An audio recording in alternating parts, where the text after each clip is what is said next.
Oke, kita lanjut ke materi selanjutnya yaitu al-mutalazimat al-lafziyah dalam bahasa Arab dan Indonesia. Latar belakang masalah. Bahasa bukan sekedar tumpukan kosakata yang disusun secara acak, melainkan sebuah sistem yang memiliki aturan keterikatan leksikal yang ketat. Salah satu fenomena yang menentukan kealamian atau naturalness sebuah bahasa adalah persandingan kata atau kolokasi dalam tradisi linguistik bahasa Arab.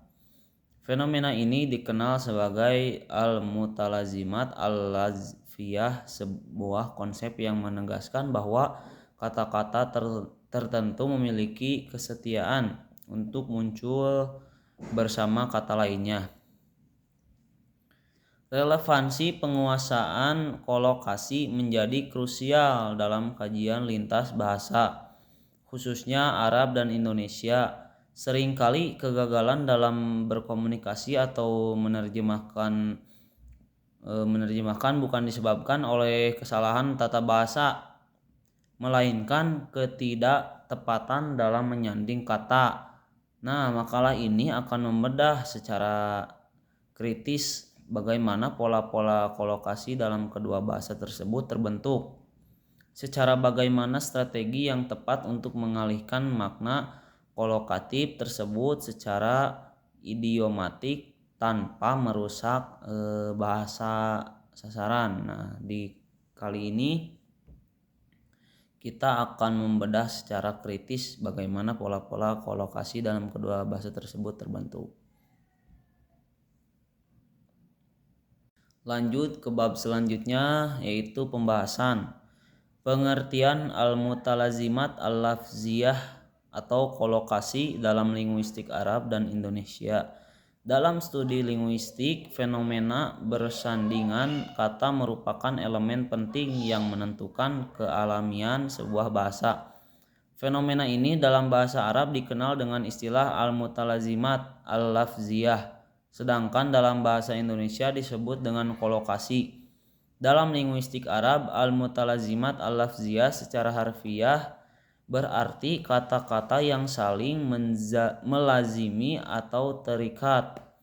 Konsep ini merujuk pada kecenderungan sebuah kata untuk muncul secara berulang dan berdampingan dengan kata tertentu lainnya dalam sebuah konteks.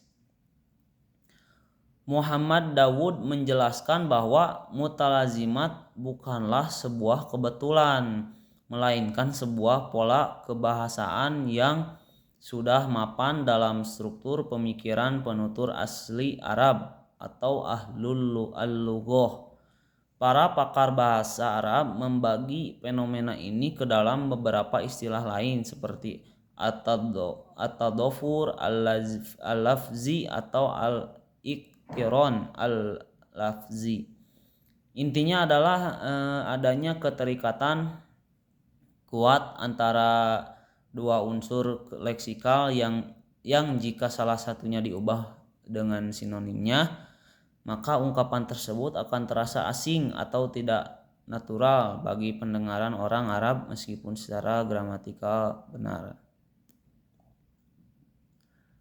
Dalam bahasa Indonesia, kolokasi merupakan bagian dari kekayaan diksi yang bersifat konvensional. Misalnya, masyarakat Indonesia lazim menggunakan pasangan kata hujan lebat, namun tidak lazim menggunakan hujan tebal atau hujan keras, meskipun secara semantik kata lebat, tebal, dan keras memiliki kedekatan makna.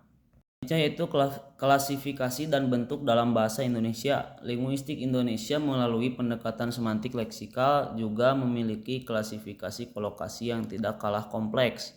Menurut Kridalaksana, kolokasi dalam bahasa Indonesia dapat dipetakan sebagai berikut, yaitu kolokasi verba dan nomina atau kata kerja plus objek atau subjek.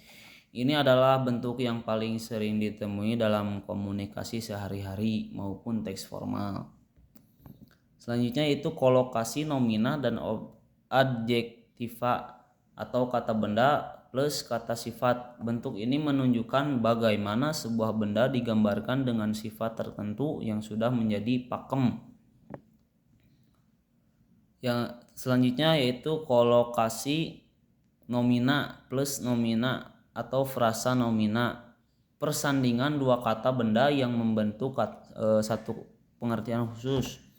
Selanjutnya kolokasi adverbia plus verba atau adjektiva. Penggunaan kata keterangan untuk memperkuat makna. Lanjut ke yang ketiga, analisis komparatif Arab versus Indonesia. Jika kita membandingkan kedua bahasa, terdapat kemiripan struktur dalam hal kolokasi leksikal seperti hubungan benda sifat. Namun perbedaan mencolok terletak pada fleksibilitas preposisi, kekayaan derivasi. Selanjutnya yaitu klasifikasi dan bentuk-bentuk al-mutalazimat al-lafziyah dalam bahasa Arab dan bahasa Indonesia. Memahami klasifikasi al-mutalazimat al-lafziyah atau kolokasi memerlukan analisis terhadap struktur sintaksis dan semantik masing-masing bahasa. Baik dalam bahasa Arab maupun bahasa Indonesia, kolokasi tidak berbentuk secara acak, melainkan mengikuti pola-pola tertentu yang telah mapan dalam kesadaran linguistik penuturannya.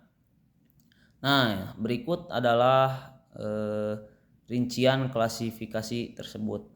Yang pertama, klasifikasi dan bentuk dalam bahasa Arab. Dalam linguistik Arab, klasifikasi mutalazimat seringkali didasarkan pada kategori kata atau aqsam al-kalimah yang saling bersanding secara umum. Para pakar seperti Muhammad Dawud dan Emil Badi Yakub membaginya menjadi beberapa kategori utama, yaitu mutalazimat gramatikal, mutalazimat leksikal, dan mutalazimat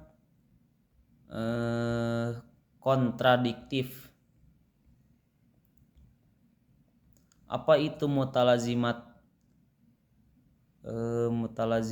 gramatikal? Bentuk ini merupakan keterikatan antara kelas kata tertentu dengan unsur fungsional bahasa atau profesi.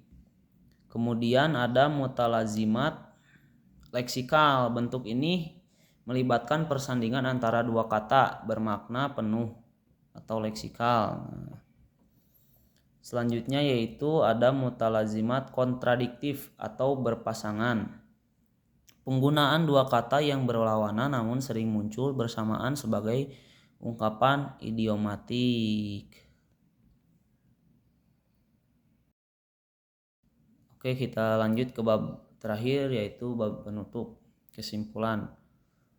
Penguasa terhadap al-mutalazimat al-lafziyah dan kolokasi adalah determinan utama dalam mencapai kefasihan berbahasa dan kualitas terjemahan yang tinggi, baik dalam bahasa Arab maupun Indonesia. Kolokasi merupakan manifestasi dari konvensi budaya dan kognisi penutur yang bersifat arbitrer bagi seorang akademisi dan praktisi bahasa. Memahami klasifikasi dan strategi penerjemahan kolokatif adalah syarat mutlak untuk menghindari teks yang kaku atau arabisme dan memastikan pesan tersampaikan dengan bahasa yang otentik. Sekian.